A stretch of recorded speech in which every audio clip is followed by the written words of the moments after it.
మనం నేర్చుకోబోతున్నటువంటి విషయం దేని గురించి అంటే అది చాలా అందరికి అవసరమైనటువంటి విషయమే, కానీ తెలుసుకోవాలి అని చెప్పుకోవడానికి ఇష్టం ఉండదు అనమాట.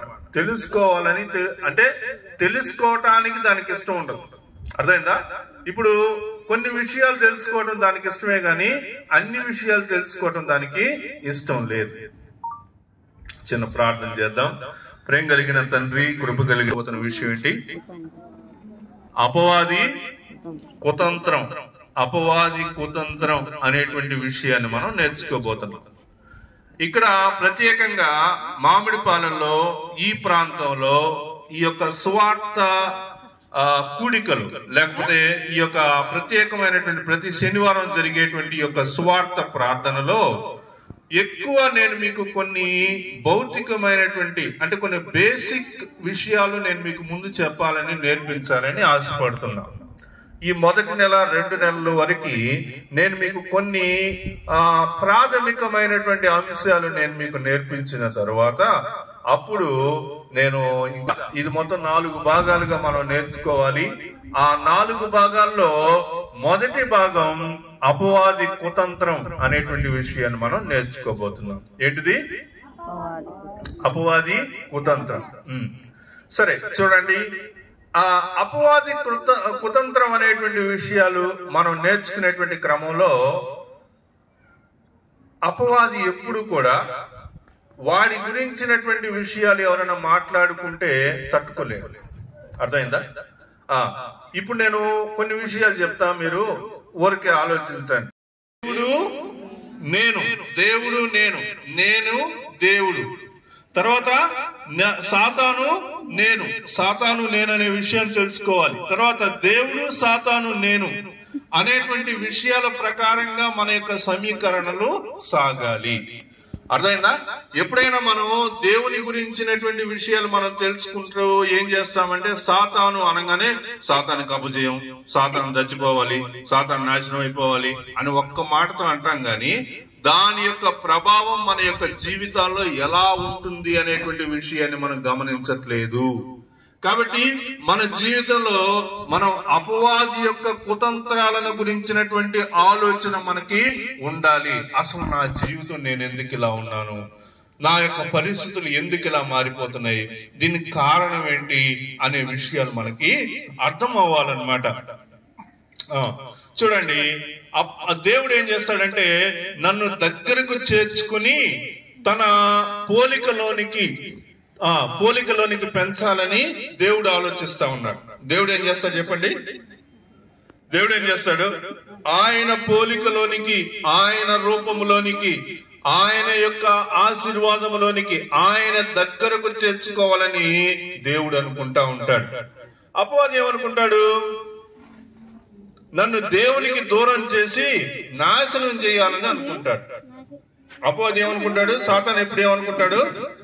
దేవునికి దూరం చేసి నాశనం చేయాలి. ఇది సాతాను యొక్క టార్గెట్. మనందరి జీవితాల గురించి, మన పరిస్థితుల గురించి, మనం దేని గురించి అయితే ఆలోచిస్తాలన్నీ ఏంటంటే ఈ 2 విషయాల మధ్య దేవుడు అపవాది అనేటువంటి ఈ 2 విషయాల మధ్యలోనే మన యొక్క కథ అంతా, లేదా మన యొక్క జీవితం అంతా, ఇవన్నీ కూడా దానిని బట్టే ఉంటాయి అనేటువంటి విషయాన్ని మనము అర్థం చేసుకోవాలి. నేను వెళ్లే మార్గం, నేను చేరే గమ్యం, నేను వెళ్ళేటువంటి మార్గం ఏంటి, నేను చేరేటువంటి గమ్యం ఏంటి అనే విషయాలు నేను తెలుసుకునేటువంటి క్రమంలో నా జీవితము, నా చరిత్ర అంతా దేని మధ్యలో ఉందంటే దేవుడు అపవాది ఈ 2 విషయాల మధ్యలోనే నా జీవితం అనేటువంటిది జరుగుతుంది.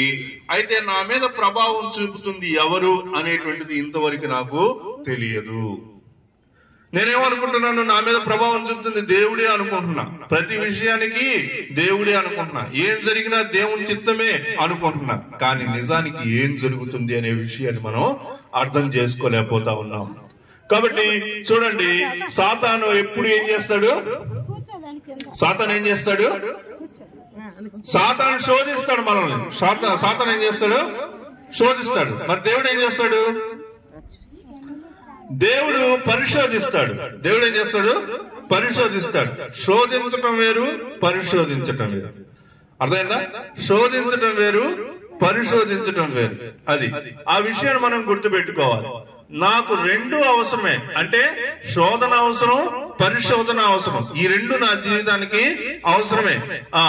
దేనికి నేను ఎలా స్పందిస్తాను అనేటువంటిది నా నడత తెలుపుతుంది అన్నమాట. అర్థమైందా? సో నేను శోధింపబడతానా, నేను పరిశోధింపబడతానా అనేటువంటి ఈ రెండు విషయాలు, ఈ రెండు నాకు అవసరమే. ఈ రెండు అవసరమే. ఎందుకంటే ఒక క్రైస్తవునిగా క్రైస్తవ జీవితాన్ని కలిగి ఉండేటువంటి క్రమంలో నేను శోధింపబడకపోతే నా యొక్క విశ్వాసం యొక్క శక్తి, నా విశ్వాసం యొక్క గొప్పతనం, నేను నమ్మినటువంటి ప్రభు యొక్క విశ్వాసం అనేటువంటిది నాలో ఉందో లేదో అర్థం చేసుకోలేను. కాబట్టి నాకు శోధన అవసరం, పరిశోధన కూడా అవసరం. అయితే సాధారణంగా సాతాను శోధన ద్వారా ఏమవుతూ ఉంటామంటే మనం నాశనానికి గురవుతూ ఉంటాం. దేవుని యొక్క పరిశోధన వలన మనం ఏమవుతుంటామంటే ఇంకొక మెట్టు పైకి వెళ్లేటువంటి వారిగా ఉన్నామని తెలుసుకుంటా ఉన్నాం. కాబట్టి ఇక్కడ మనం గమనించాల్సినటువంటి విషయం ఏంటి అంటే, మరి నాకేం కావాలి?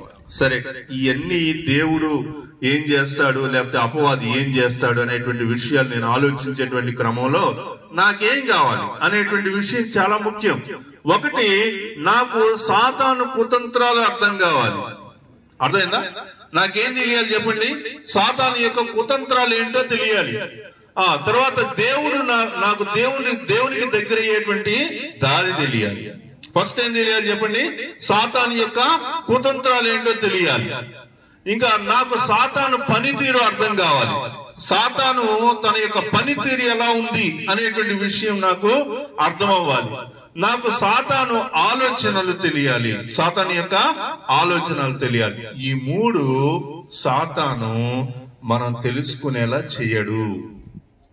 సాతాను గురించినటువంటి కుతంత్రాలు, వాడి యొక్క పనితీరు, వాడి యొక్క ఆలోచనలు మనం ఎప్పుడైతే గమనిస్తున్నామని తెలుసుకుంటాడో మనల్ని ఇరుకులో పెడతాడు. మనల్ని ఏం చేస్తాడు? ఇరుకులో పెడతాడు, ఒక ఇబ్బందిలో పెడతాడు. ఒక ఇబ్బంది, ఇరుకులోకి మనం వచ్చినప్పుడు ఆటోమేటిక్ గా ఈ విషయాల గురించి మనం మర్చిపోతాం. ఆ విషయాల గురించి మనం ఇంకా ఆలోచించకుండా ఎదురుగా ఉన్నటువంటి శ్రమ గురించి మాత్రమే మనం ఆలోచించి దానిలోంచి బయటపడాలని ఆలోచిస్తూ ఉంటాం. అయితే మనం ఏం చేయాలంటే, నాకు దేవునికి దగ్గర అయ్యేటువంటి దారి కావాలి. ఇంకా ఏం కావాలి? నాకు దేవుని ప్రణాళిక అర్థం కావాలి. మూడోది, నాకు దేవుని ఆయుధం వాడటం తెలియాలి. దేవుని దగ్గర ఆయుధాలు ఉన్నాయి. దేవుని దగ్గర ఏమున్నాయి? ఆయుధాలు ఉన్నాయి.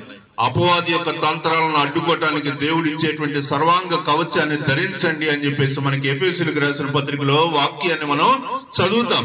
కాబట్టి ఇక్కడ అపవాదిని ఎదుర్కోవటానికి కావలసినటువంటి ఆయుధాలను దేవుడు మనకు ఇచ్చాడు అనేటువంటి విషయాన్ని మనము గమనించాలి. ఇక్కడ మనం మూడు విషయాలు గమనిస్తున్నాం. మరి మనం ఏం తెలుసుకోవాలనుకుంటున్నామంటే, సాతాను కుతంత్రాలు ఏంటో మనకు అర్థం అవ్వాలి. తర్వాత సాతాను పనితీరు అనేటువంటిది అర్థం కావాలి. సాతాను ఆలోచనలు ఏంటో మనకి తెలియాలి. ఈ మూడు విషయాలు మనం ఎప్పుడైతే నేర్చుకోవడానికి ప్రయత్నిస్తూ ఉంటామో అపవాది భయపడుతూ ఉంటాడు.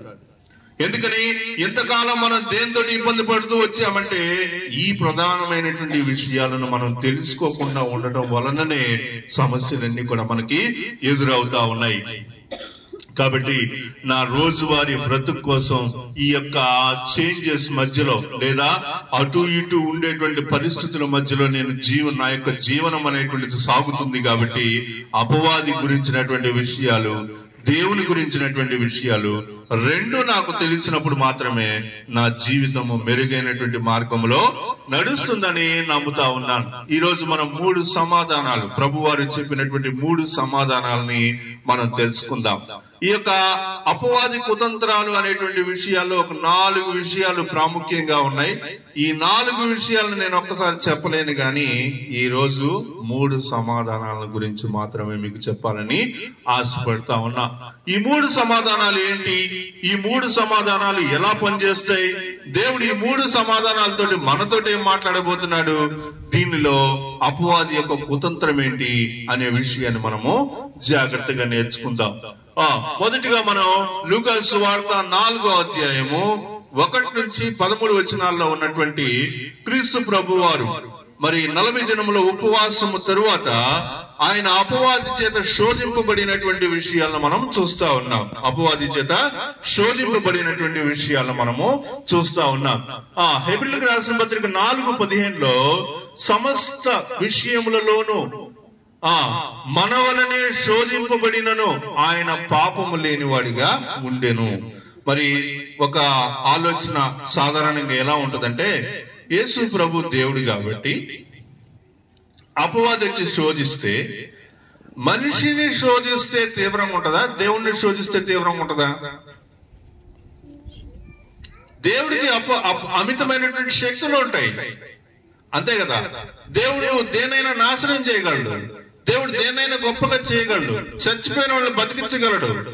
అలాంటి దేవునికి అమితమైనటువంటి శక్తులు ఉన్నప్పుడు ఆయనకి శోధన సహించడం ఈజీనా, శరీరంతో బలహీనలతో ఉన్నటువంటి నేను శోధనను సహించడం ఈజీనా? చెప్పండి, ఎవరికి ఈజీ? దేవునికి చాలా ఈజీ. కానీ ఇక్కడ ప్రభు వారు శరీర రీతిగా మనకు కనిపిస్తా ఉన్నారు. ఇక్కడ ప్రభు వారు ఎలా కనిపిస్తున్నారు? శరీర రీతిగానే కనిపిస్తా ఉన్నారు. ఆయన దైవ కుమారుడు అయినప్పటికీ ఆయన బాప్తిసం పొందిన తర్వాత 40 దినాలు శోధింపబడిన తర్వాత, 40 దినాలు ఆయన ఉపవాసం ఉండిన తర్వాత, అపవాది చేత శోధింపబడేటువంటి సమయంలో ఆయన మనిషిలాగే ఉన్నాడు. అంటే ఒక మనిషి 40 దినాలు ఉపవాసం ఉంటే ఎంత బలహీనమవుతాడో, ఎంతగా మరి నీరసించిపోతాడో, అలాంటి స్థితిలోనే ప్రభు వారు కూడా ఉన్నారు. 40 రోజులు ఆహారము లేనటువంటి వారికి, ఉపవాసం ఉండేటువంటి విషయం పక్కన పెడదాం, 40 రోజులు ఆహారం లేకుండా ఉండేటువంటి వాళ్ళకి ఏదన్నా ఒక చిన్న రొట్టె ముక్క కనిపించింది అనుకోండి, ఏం చేస్తారు చెప్పండి? ఏం చేస్తారు?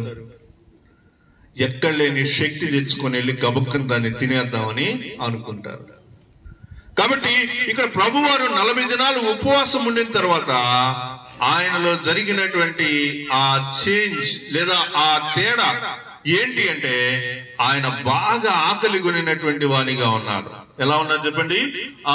ఆయన 40 దినములు ఆత్మచేత అరణ్యములో నడిపింపబడి అపవాది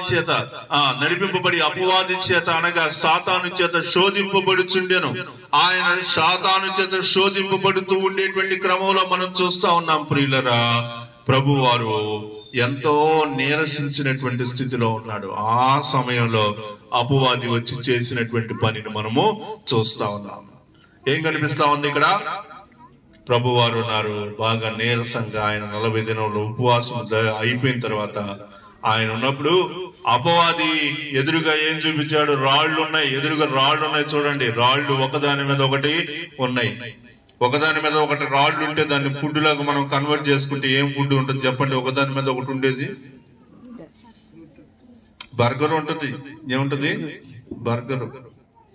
ఆ బర్గర్ బాగా ఎత్తుగా ఉంటే మన నోరు బాగా పెద్దగా తెరవాలి కదా, పెద్దగా తెరిచి లోపల పెట్టుకున్నాడు. ఏమంటున్నాడండి? ఆ లూకా సువార్త 4:1-4 నుంచి చూస్తే, యేసు పరిశుద్ధాత్మ పూర్ణుడై యోర్దాను నది నుండి తిరిగి వచ్చి 40 దినముల ఆత్మచేత అరణ్యములో నడిపింపబడి అపవాది చేత అనగా సాతాను చేత శోధింపబడుచుండెను. ఆ దినములలో ఆయన ఏమీ తినలేదు. ఆ దినాల్లో ఆయన ఏమీ తినలేదు. ఈ రోజుల్లో మేము ఉపవాసం ఉంటున్నాం. ఈ రోజుల్లో ఎంతమంది ఉపవాసం ఉంటున్నారు? కుమారుడు అయితే రొట్టెలగునట్లు ఈ రాత్రితో చెప్పుమని ఆయనతో చెప్పాను. అందుకు యేసు, మనుషుడు రొట్టె వలన మాత్రము జీవించడు అని వ్రాయబడి ఉన్నదని వానికి ప్రత్యుత్తరం ఇచ్చాను. నేను కూడా ఒకప్పుడు ఉపవాసం, ఉదయం నుంచి మధ్యాహ్నం వరకు ఏం తిన్నా, నీళ్లు కూడా తాగల, చర్చిలో కూర్చొని ప్రార్థన చేస్తాను. ఇంకప్పుడు మా చిన్నాయనమ్మ చనిపోయిన కృపమ్మగా ఉపవాసాన్ని విరమించేసుకున్నాను. ప్రియులరా, ఉపవాసం ఉండటం వలన, ఉపవాస ప్రార్థన చేయటం వలన దేవుడు నాకేదో గొప్ప సహాయం చేయబోతున్నాడు, ఏదో గొప్ప మార్పు చేయబోతున్నాడు అనేటువంటి విషయం అపవాదికి తెలుసు. కాబట్టి అది మనకి చేరకుండా ఉండాలంటే, దేవుడు చేసే గొప్ప మేలు మన యొక్క జీవితంలోకి రాకుండా ఉండాలంటే అప్పుడు ఏం చేయాలి? అప్పుడు అపవాది తంత్రం ఏంటి? తంత్రం ఏంటంటే దాని నుంచి నేను బయటికి రావడం, ఆ పనిని నేను కంటిన్యూ చేయకుండా బయటకు రావటం అనేటువంటిది అపవాది యొక్క ప్లాన్. కాబట్టి నాకు ఏది ఇష్టమో దానిని నా ఎదురుగా తీసుకొని రావటం. రెండోదండి, నాకు ఏది ఇష్టమో దాన్ని నా ఎదురుగా తీసుకొని రావటం అంటే దీని అర్థం ఏంటో చెప్పనా? బలహీనతను ఎరుగుతుంది. అపవాది ఏం ఎరుగుతుంది చెప్పండి? నా బలహీనత ఏంటో తెలుసుకుంటుంది. ఆ బలహీనతను బట్టి దేవుని యొక్క పేరుతోటి ముందుకు వస్తుంది అనమాట. అపవాది దేవుడి పేరు వాడుకుంటుందా అంటే వాడుకుంటది. మీరే గమనించండి. ఇక్కడ ఏముంది చెప్పండి? ఇక్కడ ఏముంది? ఈ దేవుని కుమారుడు అయితే ఈ మాట కూడా మనల్ని సాధారణంగా అంటా ఉంటారు కదా. నువ్వు గనక నిజంగా దేవుని కుమారుడు అయితే, దేవుని కుమార్తె అయితే ప్రార్థన చేయి. దేవుని కుమార్తె అయితే దేవుడు నీకు అన్యాయం చేస్తాడా? నువ్వు దేవుని కుమారుడు అయితే పరీక్షించుకో అంటారు. ఇక్కడ అపవాది కూడా యేసు ప్రభువుని ఏమంటుంది? నువ్వు దేవుని కుమారుడు అయితే, నువ్వు క్రైస్తవుడు అయితే, నువ్వు క్రైస్తవురాలు అయితే, నువ్వు విశ్వాసం అయితే, నువ్వు పలానా చర్చికి వెళ్ళేదాని అయితే కమాన్ ఛాలెంజ్ అనేటువంటి మాట మనం వినంగానే మనం వెంటనే చూసుకుందామా? మా చర్చి విశ్వాసం ఏంటో చెప్పనా? మా యొక్క విశ్వాసం ఏంటో తెలుసా? నేను గనక ప్రార్థన చేశానంటే, నేను గనక వాక్యం చెప్పానంటే అని వెర్రవీగావా? అపవాది యొక్క తంత్రంలో పడినట్టే అర్థం. కాబట్టి ఇక్కడ ప్రభువారు ఏం చెప్తున్నాడు? మనుషుడు రొట్టె వలన మాత్రమే జీవించడు అని వ్రాయబడి ఉన్నదని అతనికి ప్రత్యుత్తరం ఇచ్చాను. కాబట్టి ప్రియులరా, ఇక్కడ మనము గమనించాల్సినటువంటి మాట, అపవాది యొక్క తంత్రాన్ని ప్రభువారు ఏ విధంగా త్రిప్పి కొడుతున్నారనేటువంటి విషయాన్ని మనం ఆలోచించాలి.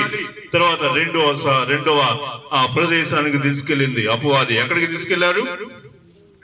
తీసుకెళ్ళాడు చెప్పండి?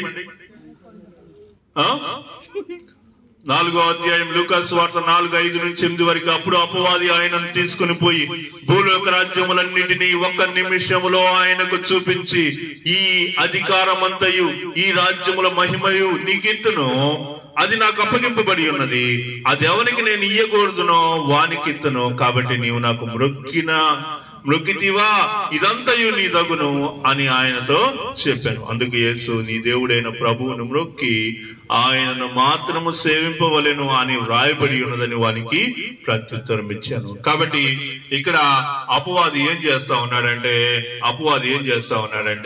చూడండి, నాకు మొక్కితివా ఇదంతయు నీకు ఇచ్చేదనని చెప్తా ఉంది. నాకు మొక్కమని అడుగుతా ఉంది. ప్రియులరా, దేవుని యొక్క వాక్యాన్ని మనం గమనిస్తా ఉన్నాం.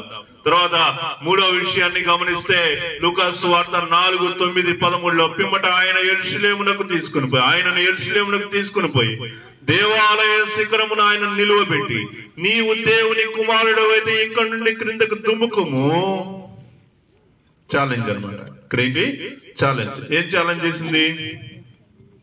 నువ్వు గనక దేవుని కుమారుడు అయితే అక్కడ ఏమంటుంది చెప్పండి? దేవుని కుమారుడు అయితే ఇక్కడి నుండి క్రిందకు దుమ్ముకుము, నిన్ను కాపాడుటకు నిన్ను గూర్చి తన దూతలకు ఆజ్ఞాపించును, నీ పాదం ఎప్పుడైనా రాతికి తగులకుండా వారు నిన్ను చేతులతో ఎత్తి పట్టుకుందరని వ్రాయబడి ఉన్నదని ఆయనతో చెప్పాను. అపవాది ఏమి యూజ్ చేస్తున్నాడు? దేవుని యొక్క వాక్యాన్ని వాడుతున్నాడు. సాధారణంగా మన యొక్క జీవితంలో మనం ఎక్కడ ఇరుకుల్లో పడుతున్నామో తెలుసా? మనం ఎక్కడ ఇబ్బందులకు గురవుతున్నామో తెలుసా? దేవుని యొక్క వాక్యాన్ని సరిగా వినకపోవటం వల్ల. ఫలానా బోధకుడు వచ్చాడు, ఆయన బాగా గంభీరంగా చెప్పాడు, అలా చెప్పాడు, ఇలా చెప్పాడు అని అనుకుని ప్రలోభాలకి వెళ్తున్నారు. అపవాది కూడా ఏం వాడాడండి? వాక్యమే వాడాడు. అపవాది ఏం వాడుతున్నాడు? మనతోటి మాట్లాడేటువంటి విషయంలో వాక్యాన్నే వాడుతున్నాడు. ఈ విషయాన్ని మనము గుర్తుపెట్టుకోవాలి. అపవాది యొక్క కుతంత్రం ఏంటి చెప్పండి? అపవాది యొక్క కుతంత్రం ఏంటంటే, మనతోటి మాట్లాడేటప్పుడు మనం విశ్వాసమైతే మనల్ని దేంతోటి శోధిస్తాడంటే వాక్యంతోనే శోధిస్తావు. ఏది నీకు తోడని నువ్వు అనుకుంటున్నావో, దేని ద్వారా నీకు మేలు కలుగుతుంది అనుకుంటున్నావో, దేని వలన నువ్వు అపవాదిని జయించగలనని అనుకుంటున్నావో, ఆ పాయింట్ లో నుంచి నిన్ను క్వశ్చన్ చేస్తున్నాడు అనేటువంటి విషయాన్ని మనము గుర్తుపెట్టుకోవాలి. అప్పుడు ఏమంటున్నాడండి, అందుకు యేసు, నీ దేవుడైన ప్రభువును శోధింపవలదని చెప్పబడి ఉన్నదని వానికి ప్రత్యుత్తరం ఇచ్చెను. అపవాది ప్రతి శోధనను ముగించి కొంతకాలం ఆయనను విడిచిపోయాను. ప్రతి శోధనను ముగించి ఏం చేశాడు? కొంతకాలం అంటే మళ్ళీ శోధనలు కంటిన్యూ అవుతాయి అని అర్థం. శోధనలు ఒక్కసారి ఆగిపోయినాయి అంటే ఇంకా రావని కాదు. కొంతకాలం విడిచి వెళ్ళాడు, మళ్ళీ వచ్చి శోధిస్తాడు అనేటువంటి విషయాన్ని మనం గుర్తుపెట్టుకోవాలి. కాబట్టి అపవాది ప్రతి శోధనను ముగించి కొంతకాలం ఆయనను విడిచిపోయాడు అనేటువంటి విషయాన్ని మనము గమనిస్తా ఉన్నాం. ప్రియులరా, దేవుని యొక్క వాక్యాన్ని మనం జాగ్రత్తగా ఆలోచించినప్పుడు, అపవాది ప్రభువుని శోధించినటువంటి విషయాలను మనం ఆలోచించినప్పుడు, ఆయన ఆదియందు వాక్యముండెను, వాక్యము దేవుని యొద్ద ఉండెను, వాక్యము దేవుడై ఉండెను అనే వాక్యాన్ని మనం చూస్తున్నాం కదా. ఆ వాక్యం ఏమైంది? శరీరధారిగా ఈ భూలోకమునకు వచ్చింది కదా. ఆ శరీరధారిగా వచ్చినటువంటి వాక్యమే ప్రభు అయినటువంటి యేసుక్రీస్తు వారిని మనం నమ్ముతున్నాం కదా. ఇక్కడ అపవాది దేంతో ప్రశ్నిస్తుంది? ఆ వాక్యముతోనే ప్రశ్నిస్తుంది. ఈ విషయాన్ని మనము గుర్తుపెట్టుకోవాలి. చూడండి, 40 రోజుల పాటు భీకరమైనటువంటి దాడి, మనకు తెలియనివి, అర్థం కానివి, మనకు ఊహకు అందనటువంటివి ఈ యొక్క శోధనలు. మనకు అర్థం కావు కొన్ని విషయాలు. ప్రభు వాటిని ఎలా ఎదుర్కొన్నారో మనం ఊహించలేం. నిజానికి ఆ శోధన అనేటువంటిది మనకు తెలియదు అనమాట. ప్రభు వారు ఎంత తీవ్రంగా దాన్ని అనుభవించారనేటువంటిది మనకు తెలియదు. జస్ట్ మనం లేఖనాల్లో రాయబడిన ఒక లైన్ మాత్రమే మనం చదివి దాని యొక్క తీవ్రతని కొంతవరకు అర్థం చేసుకుంటున్నాం. తర్వాత 40 రోజుల పాటు సాతాను దాదాపు ప్రతి రకమైన శోధన ప్రలోభాలను యేసు మీద ఉపయోగించాడు. ఇది కాకపోతే ఇంకోటి, అది కాకపోతే ఇంకోటి, మళ్ళీ అపవాది ఏం చేస్తున్నాడు? శోధిస్తూనే ఉన్నాడు. ఈ విషయాన్ని మనము గుర్తు పెట్టుకోవాలి. అపవాది ఏం చేస్తాడు? శోధిస్తాడు. అది కాన్స్టెంట్ అన్నమాట. అపవాది చోడే అని నువ్వు అనుకుంటే నీ పొరపాటు. తర్వాత అపవాది చేసిన 2 ప్రధానమైనటువంటి మోసాలు నేను ఆల్రెడీ మొదటి రోజు ఇక్కడ చెప్పాను. మరలా నేను మీకు జ్ఞాపకం తీసుకొస్తున్నాను. అపవాది మొదటి ఆదామును మోసం చేయటం ఎక్కడ చేశాడు? ఏదెను తోటలో చేశాడు. ఏదెను తోటలో కూడా హవ్వతోటి మాట్లాడేటప్పుడు కూడా అక్కడ కూడా ఏం చెప్పాడంటే దేవుని యొక్క వాక్యాన్ని వక్రీకరించి చెప్పాడు. ఇది తింటే మీరు చచ్చిపోతారని చెప్తే ఇది తింటే మీరు చచ్చిపోరని చెప్పాడు. దేవుని యొక్క వాక్యమే మనకి కొలమానం. దేవుని యొక్క వాక్యాన్ని మనం నమ్ముతా ఉన్నాం. అయితే ఇక్కడ ఆ వాక్యంతోనే అపవాది ఏం చేస్తున్నాడంటే ఎన్కౌంటర్ చేస్తున్నాడు అనే విషయాన్ని గుర్తుపెట్టుకోవాలి. అపవాది కడపటి ఆదామును కూడా మోసం చేయాలని చూడటం. కడపటి ఆదాము అంటే ప్రభు అయినటువంటి యేసుక్రీస్తు వారిని కూడా ఏదైనా తోటలో హవ్వను మోసం చేసినటువంటి, ఆదామును మోసం చేసినటువంటి అపవాది, దేవుని యొక్క వాక్యాన్ని అడ్డం పెట్టుకుని మోసం చేసినటువంటి అపవాది అదే వాక్యముతోటి మరలా యేసు ప్రభు వారిని కూడా, కడపటి ఆదామును కూడా మోసం చేయాలని అనుకున్నాడు. కానీ ఇక్కడ ప్రభు వారు దాన్ని త్రిప్పికొట్టాడు. దేంతో త్రిప్పికొట్టాడు? దేవుని యొక్క వాక్యముతోనే త్రిప్పికొట్టాడు. అయితే యేసు దాన్ని త్రిప్పికొట్టిన తీరును, శోధనను గెలిచే రహస్యాన్ని మనం వాక్యంలో చదువుకుంటా ఉన్నాం. ప్రియులరా, చూడండి, మనం చూస్తా ఉన్నాం. ఏదైనా తోటలో దేవుని మాటలను వక్రీకరిస్తూ సాతాను శోధించినప్పుడు, వద్దు సాతాను, దేవుడు ఆ పండు తినొద్దన్నాడని, దేవుని మాటే జరగాలని మొదటి ఆదాము అనలేకపోయాడు కదా. ఊరక సాధారణంగా మీ భాషలో, మామూలుగా మనం వాడుక భాషలో చెప్పాలంటే, సాతాను శోధించి ఈ పండు తినమంటే వద్దొద్దు, ఆల్రెడీ దేవుడు నాకు చెప్పాడు ఇది తినొద్దన్నాడని చెప్పేసి ఆ రోజు ఆ మాట అనలేకపోయాడు మొదటి ఆదాము. మరి కడపటి ఆదాము ఎడారిలో దేవుని వాక్యం వక్రీకరిస్తూ సాతాను శోధించినప్పుడు అక్కడ ప్రభు వారు ఏమన్నారు చెప్పండి? కుదరదు సాతాను, ఇలా రాయబడి ఉంది, దేవుని మాటే జరగాలి అని కడపటి ఆదాము ఏం చేశాడు? త్రిప్పికొట్టాడు. ఈ విషయాలను మనం జాగ్రత్తగా అర్థం చేసుకోవాలి. ఏంటి ఆ విషయాలు?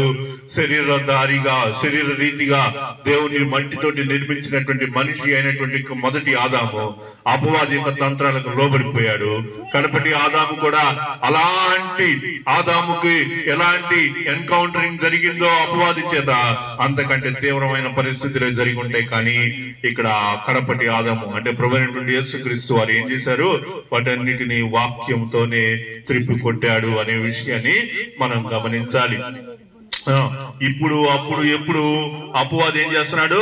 వక్రీకరించటమే, వాక్యాన్ని వక్రీకరించటమే అపవాది యొక్క తంత్రం. మొదటి తంత్రం ఏంటంటే వాక్యాన్ని వక్రీకరించేటువంటి స్థితి. దేవుని యొక్క వాక్యాన్ని వక్రీకరిస్తే అది అపవాది యొక్క తంత్రం. బోధించేవాడు ఎవడైనా కావచ్చు, బోధించేవాడిని నేను కావచ్చు, బోధించేవాడు ఎవడైనా కావచ్చు, ఎవడైనా దేవుని యొక్క వాక్యాన్ని వక్రీకరిస్తే దాని అర్థం ఏంటి చెప్పండి? అది అపవాది యొక్క తంత్రం. ఇప్పుడు మీరందరూ ఇక్కడ కూర్చున్నారు, నేను మీకు వక్రీకరింపబడినటువంటి వాక్యాన్ని చెప్తే మీరు ఏం చేస్తారు? అది నిజమని నమ్మేస్తారు. అప్పుడు సాతాను యొక్క తంత్రం నా ద్వారా మీ అందరిలో వచ్చేసింది. కాబట్టి బోధించేటువంటి వాడు సాతాను యొక్క తంత్రాన్ని ఉపయోగించకుండా ఉండాలంటే వక్రీకరించినటువంటి వాక్యాన్ని మీరు వినాలి. దేవుని యొక్క వాక్యంలో ఏం రాయబడి ఉందో దాన్ని మాత్రమే మనం వినాలి. వేరొక ఉద్దేశం మనలోనికి రాకూడదు.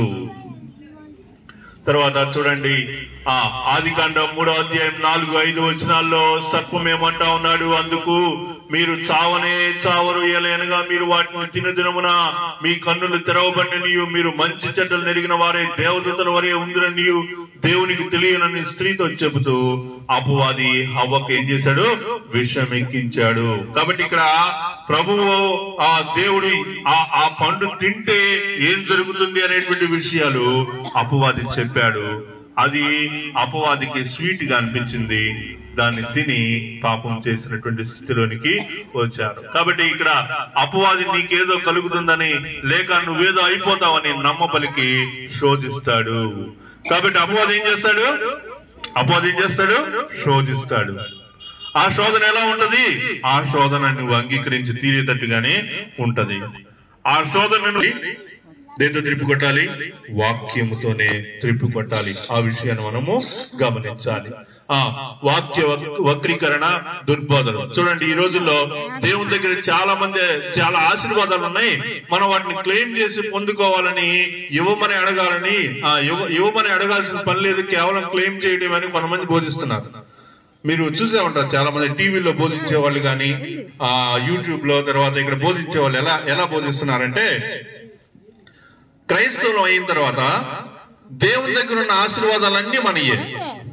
వినండి, మనం ఎలా వక్రీకరించబడుతున్నాం, అపవాది యొక్క తంత్రం అనేటువంటి దాన్ని మనం ఎలా మనం నేర్చేసుకుంటున్నాం, లేకపోతే మనం ఎలా లాగేసుకుంటున్నామో చెప్తాను. చూడండి, అపవాది యొక్క తంత్రం ఈ విషయంలో ఎలా జరుగుతుందంటే, కొంతమంది బోధకులు ఏం చెప్తున్నారంటే, రక్షింపబడిన తర్వాత, యేసుక్రీస్తుని సొంత రక్షకుడిగా అంగీకరించిన తర్వాత దేవుని దగ్గర ఉన్న ఆశీర్వాదాలన్నీ నీయే.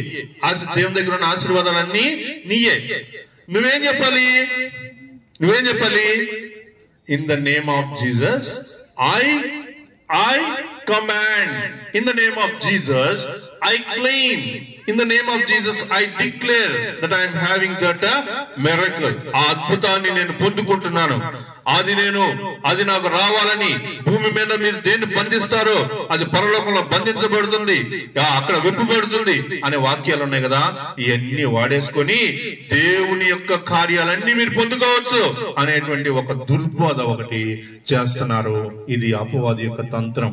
ఈ రోజున చాలా మంది ఇటు వెళ్ళిపోతున్నారు. చాలా మంది వాళ్ళ సంఘాలు వదిలిపెట్టి ఈ రకరకాలైనటువంటి దుర్బోధకులు, రకరకాలైనటువంటి ప్రవక్తలని చెప్పబడేటువంటి వాళ్ళు వీళ్ళ చుట్టూతో తిరుగుతా ఏమంటున్నారో తెలుసా? వీళ్ళు మా కోసం ప్రవచించు ప్రొఫెసర్ అని వాళ్ళు అడుక్కుంటున్నారు.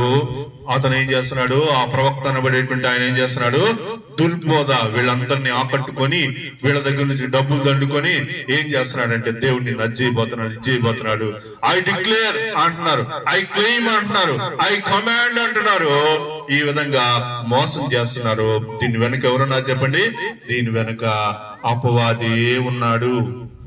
దీని వెనక దేవుడు లేడు. మనం దేవుడు ఉన్నాడని మనం అనుకుంటున్నాం. దీని వెనక దేవుడు లేడు. దీని వెనక అపవాది ఉన్నాడు. ఈ యొక్క పరిచర్యలో ఇలా చేసేటువంటి వాళ్ళందరూ కూడా అపవాదికి సంబంధించిన వాళ్ళే.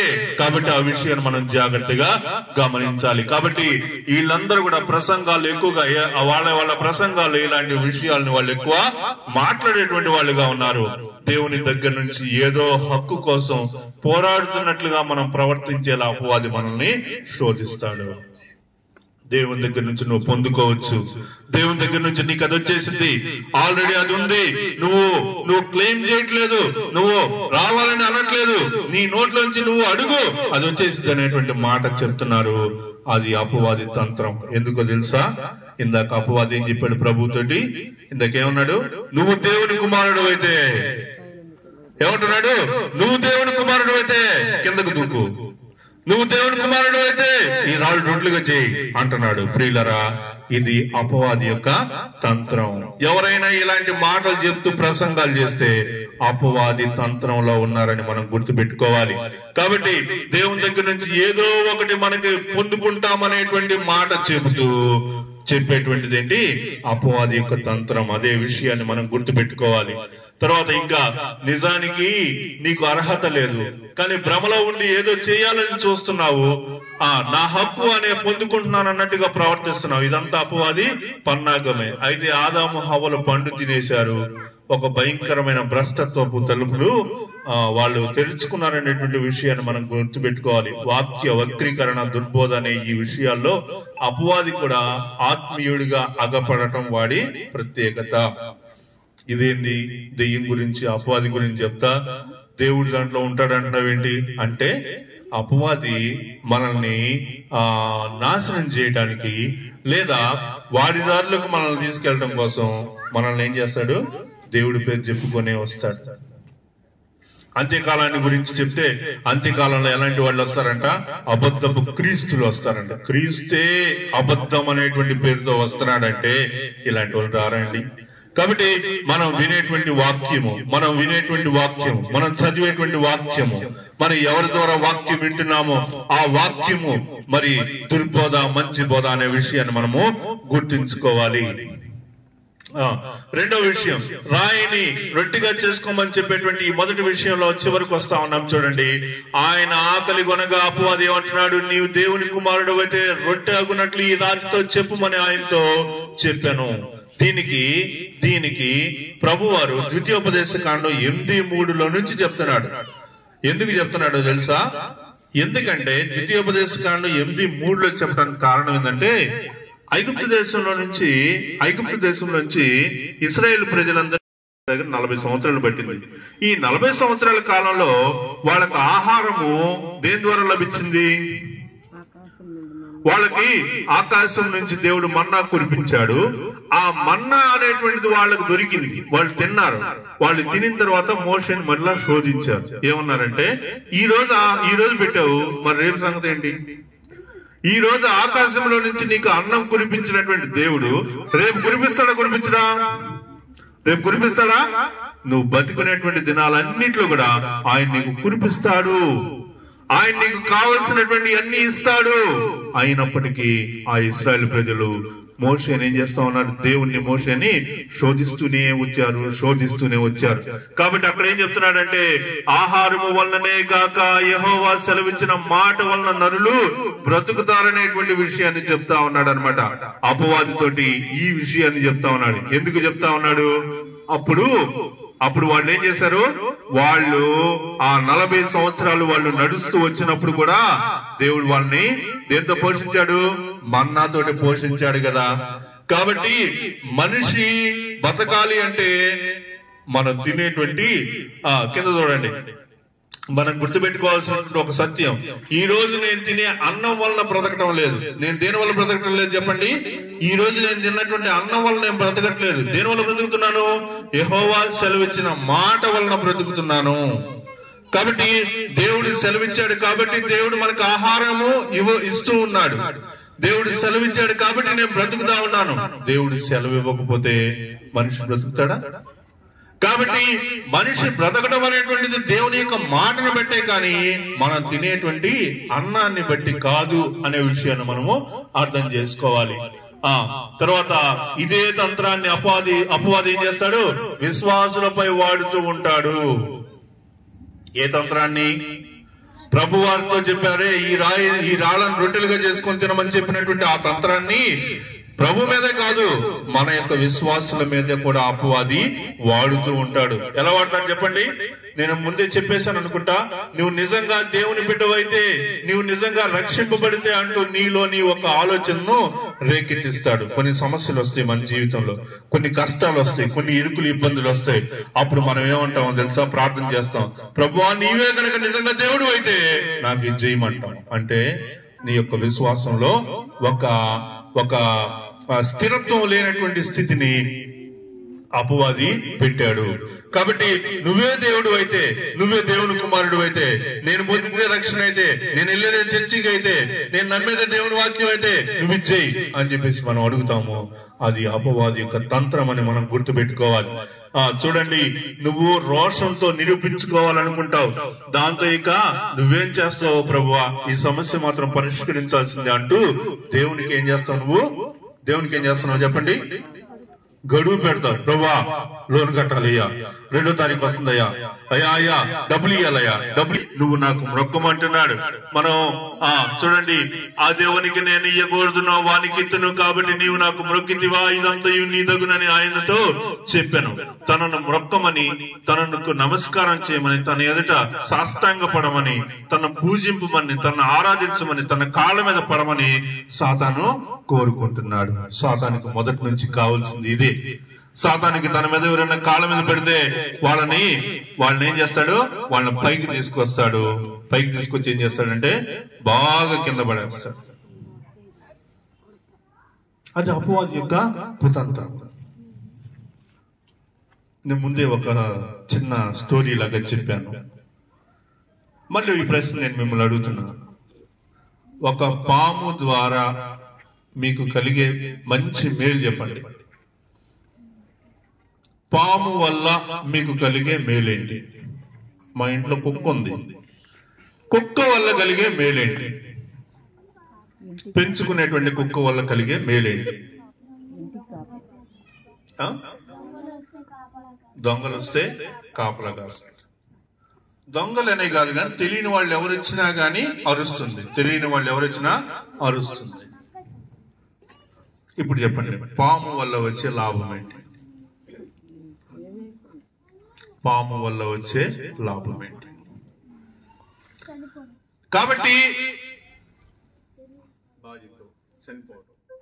కాబట్టి పాము వల్ల వచ్చేటువంటి లాభం ఏంటో అపవాది వల్ల వచ్చే లాభం కూడా అదే.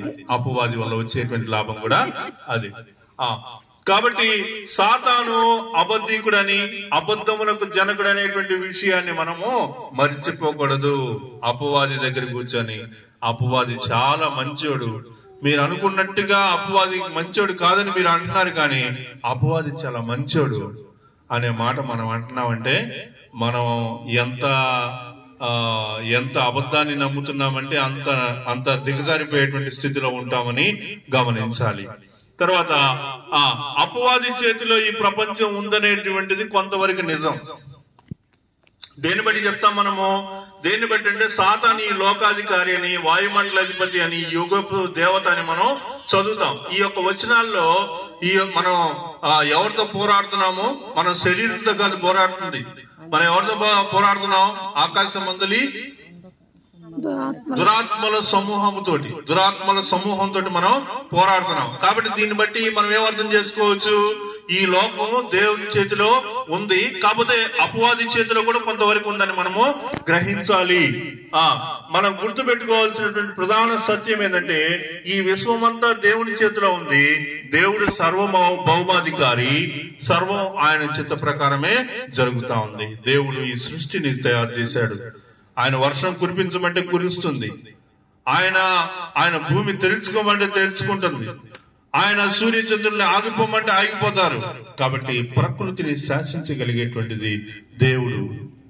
అపవాది ఏం చేస్తాడంటే ఈ లోకంలో ఉండేటువంటి మానవాళిని నాశనం చేయటమే అపవాది యొక్క గురి అనే విషయాన్ని మనము గుర్తుపెట్టుకోవాలి.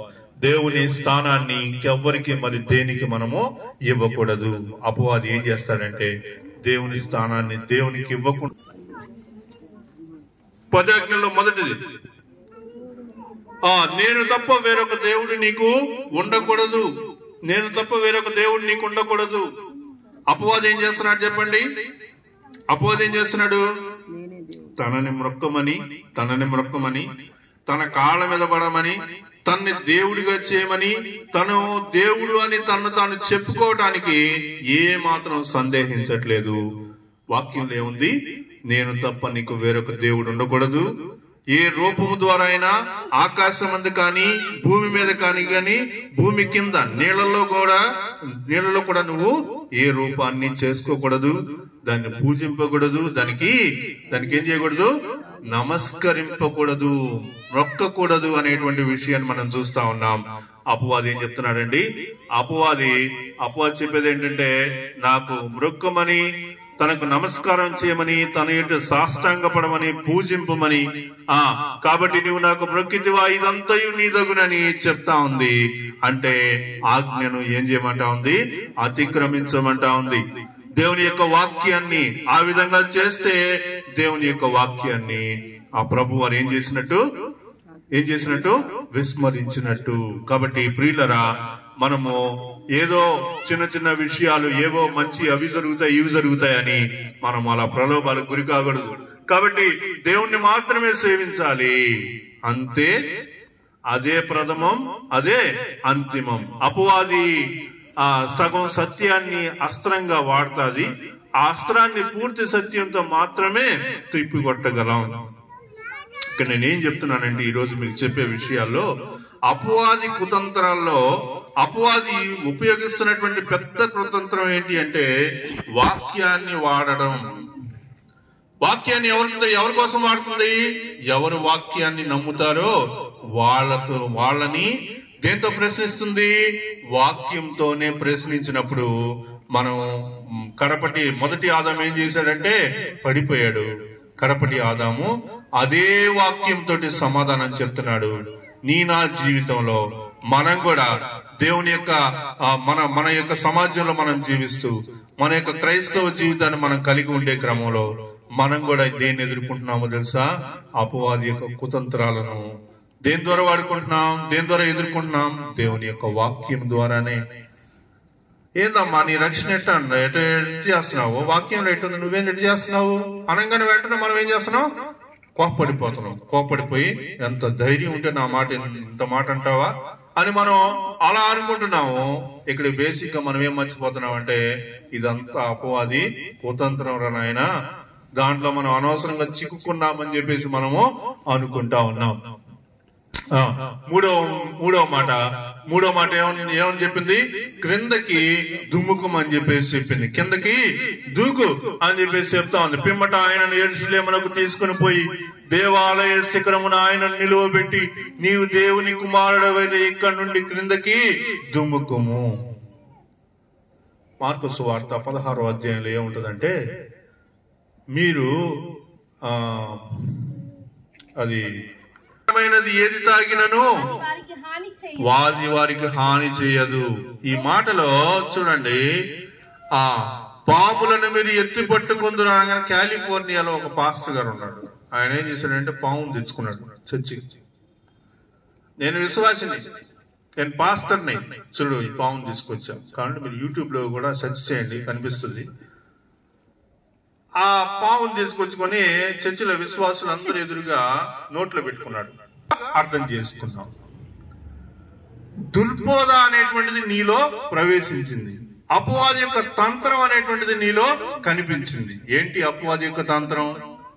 సమాజం ఎదురుగా, చర్చిలో విశ్వాసులందరూ ఎదురుగా నువ్వు ఒక పావుని ఎత్తి పట్టుకొని దాని చేత కనిపించుకుంటే నువ్వు బతుకుతావు అని వాక్యంలో లేదు.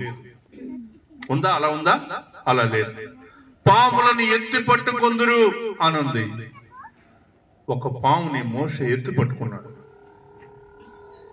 పట్టుకున్నాడా? అది రోడ్డు మీద పోవాల్సింది అర్థం ఉంది. ఆ అర్థం ప్రకారంగా మనం పోవాలి. గాని నాకు నచ్చినట్టుగా నేను పావుని ఎత్తి పట్టుకుంటాను, దాని చేత కనిపించుకుంటాను అంటే అది కాదు. విషయంతో నిండినటువంటిది ఏది, హానికరమైనది ఏది తాగినా ఏం కాదు అంటే ఏంటి, దాని అర్థం ఏంటి? ఒక 40 ఏళ్ల క్రితం అనుకుంటా కొంతమంది మిషనరీలు, అమెరికా నుంచి వచ్చిన మిషనరీలు మణిపూర్ వెళ్ళారు. మణిపూరేనా మన ఈ మధ్య గొడవలు జరిగింది. విషంతో నిండినటువంటి డ్రింక్ అనమాట. అది అట్లా తాగుతా ఉండగానే చచ్చిపోతారు, అంత భయంకరమైనటువంటిది. అయితే దేవుడు వాళ్ళని అక్కడికి సేవకు పంపించినప్పుడు వాళ్ళు ఏం చేశారంటే సేమ్ డ్రింక్ వాళ్ళకి ఇచ్చారు. వాళ్ళు తాగారు, వాళ్ళకేం కాల. ఒరే ఏదో కల్తీ జరిగినట్టుందని తర్వాత మళ్ళీ స్ట్రాంగ్ ఇంకొక గ్లాస్ ఇచ్చారు, ఇది కూడా తాగాల్సిందంటే అది కూడా తాగారు, వాళ్ళకేం కాల. వీళ్ళు కొద్దిగా స్టామినా గట్టిగా ఉన్నట్టుందని ఒక రోజంతా పరిశీలించారు, వాళ్ళకేం కాల. వారం రోజులు పరిశీలించి చూసి ఒరే వీళ్ళు మనుషులు కాదు, వీళ్ళు దేవతలు రాని అందరు ప్రభువుని నమ్ముకున్నారు. అర్థమైందా? కాబట్టి ఎక్కడ ఏం జరగాలి, ఏం చేయాలి అనేటువంటిది మనం వివేచన జ్ఞానంతో మనం చేయాలి. కానీ వాళ్ళు చెప్పమంటేనో వీళ్ళు చేస్తేనో నీ ఛాలెంజ్ నువ్వు ప్రూవ్ చేసుకోవడానికో దేవుణ్ణి వాడుకోకూడదు. అలా వాడుకునేదంటే ఎవరు చేస్తారు? అపవాది చేస్తాడు. అది మనం గుర్తుపెట్టుకోవాలి. చూడండి, ఇక్కడ ఈ శోధనలో ప్రధానమైనది ఏంటంటే, అంటే క్రిందకు దూకమని చెప్పినటువంటి ఈ శోధనలో ప్రధానమైనటువంటిది ఏంటంటే, దేవుడు పంపిన నీవు దేవుని కుమారుడు అయితే, లేదా దేవుని పంపిన అద్వితీయ కుమారుడు అయితే, నిజంగా ఆయన్ని దేవుడు పంపిన విమోచకుడు రక్షకుడు నీవే అయితే నిన్నువేం చేయాలి? నిరూపించుకో. ఇదే మాట ఇంకెక్కడ అంటున్నారో తెలుసా? ప్రభువుని సిలువేసినప్పుడు అప్పుడు కూడా ఏమన్నారు చెప్పండి అక్కడ ఉన్న వాళ్ళు? నువ్వు దేవుని కుమారుడు అయితే సిలువ మీద నుంచి దిగిరావయ్యా, నువ్వు దేవుని కుమారుడు అయితే నిన్ను నువ్వు రక్షించుకొని మమ్మల్ని కూడా రక్షించు అనేటువంటి మాట అన్నారు. ప్రియులరా, అపవాది యొక్క కుతంత్రాన్ని మనం అర్థం చేసుకుంటా ఉన్నాం. కాబట్టి ఈ మాటలన్నిట్లో నేను ముగిస్తా ఉన్నాను. ఇదే వైఖరి ఆ కల్వరి కొండలో మనం చూస్తా ఉన్నాం. యేసుక్రీస్తు నిస్సందేహంగా దేవుని కుమారుడు. ఆయన ఆ సంఘటన ఆయన నిరూపించుకోవాలా, నేను దేవుని కుమారుడిని అని చెప్పేసి ఆయన అడిగిన ప్రతి ఒక్కరికి ఏదో ఒక సూచక్రియ చేసి నేను దేవుని కుమారుడిని నన్ను నమ్మండి అని ఆయన ప్రూవ్ చేసుకోవాలా తను తాను. ఆయన దైవ కుమారుడు అనేటువంటిది శాశ్వతం. ప్రపంచాలను నిర్మించినటువంటి దేవుడు ఆయన మరలా దైవ కుమారుడని తను చెప్పించుకోవాల్సిన అవసరం లేదు. ఎవరి దగ్గర నిరూపించుకోవాలి? భూమి మీద ఉన్న మనుషుల దగ్గర, పరలోకంలో ఉన్న దేవదూతల దగ్గర, లేదా పడద్రోయబడినటువంటి సాతాను దగ్గర. ఎవరు ఈ అపవాది? ఎవరి అపవాది అంటే పడద్రోయబడినటువంటి ఒక దూత. పడద్రోయబడినటువంటి దూత ముందు దైవ కుమారుడు, దేవుని చేత పంపబడినటువంటి దైవ కుమారుడు ప్రూవ్ చేసుకోవాలా? కాబట్టి అది కూడనటువంటి విషయం అన్నమాట. కాబట్టి మనం చూస్తా ఉన్నాం, చివరికి వస్తా ఉన్నాము. ఆయన అనంతుడైన దేవుడు, మహోన్నతుడు, మహాపరిశుద్ధుడు, సృష్టికర్త, శరీరధారి అయినటువంటి సర్వశక్తిమంతుడు. ఆయన నిరూపించుకోవటం ఏంటి? నిరూపించుకోవాల్సిన అవసరం లేదు, అగత్యం కానీ ఆయనకేంటి? కాబట్టి మనం చూస్తా ఉన్నాం, నిజమైన దేవుడు అయితే నా సమస్య పరిష్కరించు. మనం కూడా ఇలా ప్రార్థన చేస్తా ఉన్నాం. ఇలా చేయకూడదు, చాలా తప్పు.